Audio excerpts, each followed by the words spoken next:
करवा चौथ के दिन ये 3 औरतें करवा चौथ का व्रत भूल से भी ना रखे।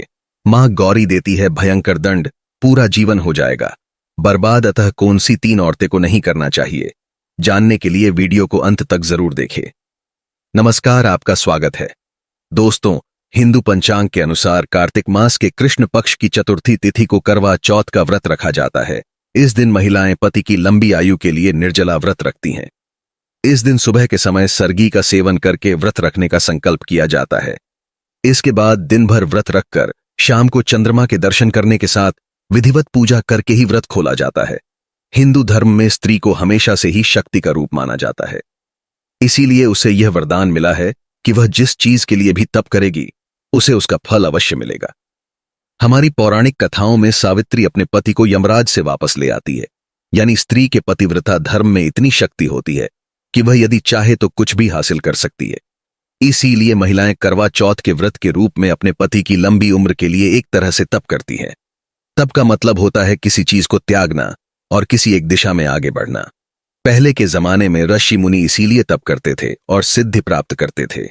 करवा चौथ में महिलाएं अपने पति की लंबी उम्र के लिए व्रत का पालन करती हैं।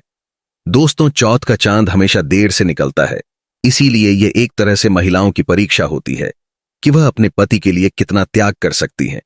कई बार तो देर रात तक चांद नहीं दिखता। यह मौसम ऐसा होता है कि कई बार बादल घिर जाते हैं और चांद नजर ही नहीं आता। ऐसे में महिलाएं देर रात या अगले दिन तक अपना व्रत नहीं तोड़ती हैं। शास्त्रों के अनुसार करवा चौथ का व्रत सुहागिन महिलाएं अपने पति के लिए रखती हैं, किंतु शास्त्रों में 3 ऐसी स्त्रियों के बारे में बताया गया है जिन्हें करवा चौथ का व्रत भूल से भी नहीं रखना चाहिए, अन्यथा इसके बहुत अशुभ परिणाम उन्हें प्राप्त हो सकते हैं। तो चलिए जान लेते हैं करवा चौथ का व्रत कैसे करना चाहिए और कौन से महत्वपूर्ण नियमों का पालन करना चाहिए।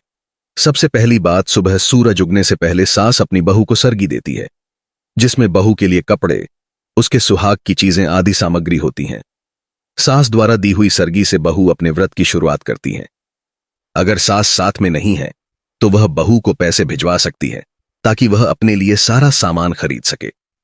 दूसरी बात, सुबह सूरज निकलने से पहले सास की दी हुई फेनी या बनाकर पहले अपने पितरों का हिस्सा गाय तथा कुत्ते का और कौए का हिस्सा अलग रख लें, फिर अपने पति और परिवार के लोगों के लिए भी अलग निकाल दें। उसके बाद फेनी और सास के दिए हुए फ्रूट नारियल खाकर ही व्रत की शुरुआत करें। फिर सास के दिए हुए कपड़े और श्रृंगार की चीजें पहनें। तीसरी बात, करवा चौथ का व्रत पति पत्नी के आपसी प्रेम और विश्वास के संबंध को और मजबूत बनाता है, किंतु अगर पति पत्नी के बीच लंबे समय से मतभेद, झगड़े और तनाव का माहौल चल रहा है या काफी समय से एक दूसरे से दूर रह रहे हैं तो कृपया इस व्रत का पालन न करें।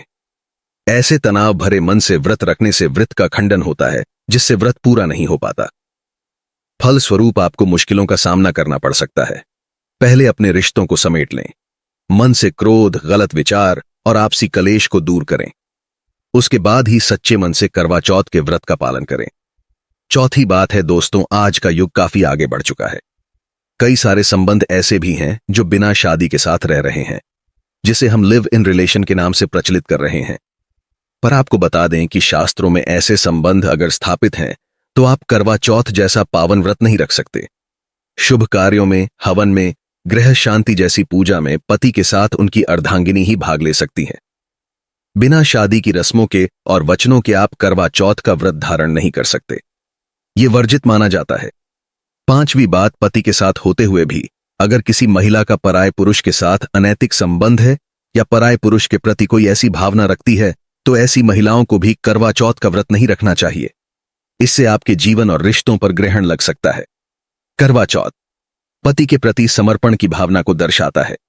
आपके पति की छवि को चंद्रमा में देखने का अर्थ यही होता है कि पति की मूरत पत्नी के मन में बसती है।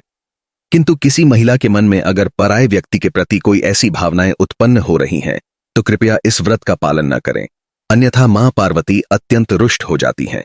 छठी बात, गर्भवती महिलाओं के लिए शास्त्रों में नहीं लिखा है कि वे व्रत नहीं कर सकती, किंतु उनके स्वास्थ्य के लिए यह उपयुक्त नहीं माना जाता। व्रत रखकर उसका खंडन करने से अच्छा है कि आप व्रत का संकल्प ही न करें। व्रत का खंडन करना बहुत ही अशुभ संकेत देता है। सातवीं बात, जिन कन्याओं का विवाह नहीं हुआ है, अर्थात कुंवारी कन्या इस व्रत का पालन कर सकती हैं। अगर उसने अभी तक किसी पुरुष से संबंध स्थापित नहीं किया है। शास्त्रों के अनुसार पति पत्नी केवल विवाह के बाद ही संबंध स्थापित कर सकते हैं। विवाह से पूर्व किसी भी पुरुष से संबंध बनाना पाप माना गया है। तो दोस्तों, उम्मीद है आपको यह जानकारी अच्छी लगी होगी। वीडियो को लाइक जरूर करें, कमेंट में जय मां पार्वती और हर हर महादेव अवश्य लिखें, साथ ही पेज को फॉलो करें। आप सभी का धन्यवाद।